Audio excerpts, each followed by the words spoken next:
Дараагийн мэдээлэл ажилтнуудын сэтгэл санааны байдал ажлын бүтээмжид шууд нөлөөлдөг.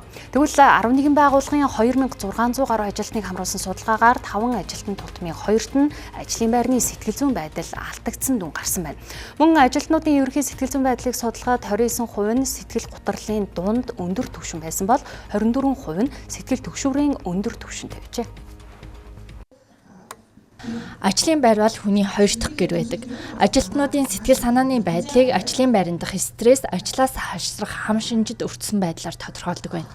Тухайлбал ажлаас хальсрах хам шинж нь ажлаас авдаг сэтгэл санааны байдлыг 2 дахин бууруулдаг байна.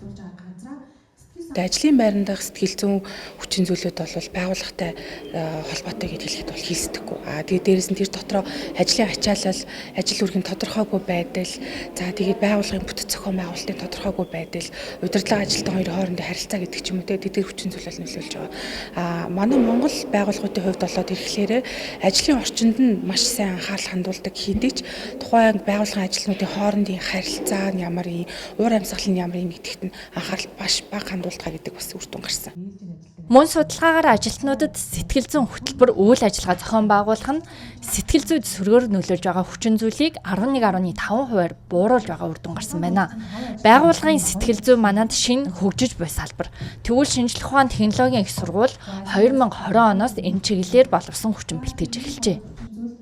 Манайх яг одоо байгууллагын сэтгэл судлал гэсэн хөтөлбөр маань байгууллага хамт олонд үүсээд байгаа одоо сэтгэл зүйн асуудлууд, за ажлын байрны одоо сайн сайхан байдалтай холбоотой ажлын одоо орчинд хүн одоо хэрхэн илүү бүтээмжтэй, тайван ингэж ажиллах вэ гэдэг рүү ерөнхийдөө чиглэсэн ийм одоо салбар байгаа. Тэгэхээр сүүлийн жилүүдэд байгууллагууд бол бас нэлээд одоо энэ чиглэлийн үйлчлэгийг сонирхдаг болсон эрчтэй хөгжиж байгаа одоо энэ салбар байгаамаа.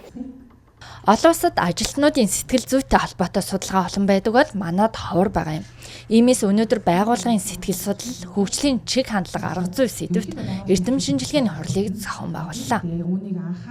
Өнөөдрийн хурлын гол онцлог бол бас манай эрдэмтэн судлаачид мөн цагдаа, энэлэг, шүүх шинжилгээний байгууллагад ажилладаг одоо сэтгэл зүйн одоо мэргэжилтнүүд тийм ээ өөрсдийн одоо ажлын практик туршлага энэ талаас хуваалцаж, онлайн талаас бас манай багш нараас хуваалцаж, онл практик хосолсон одоо ийм мэдээллийг одоо судалгааны үр дүнгуудыг одоо нийтэд тийм ээ одоо хэвлэж мөн одоо хуралдаар бол бас танилцуулж ингэ судалгааны үр дүнгээ танилцуулж байгаа чухал ач холбогдолтой байна.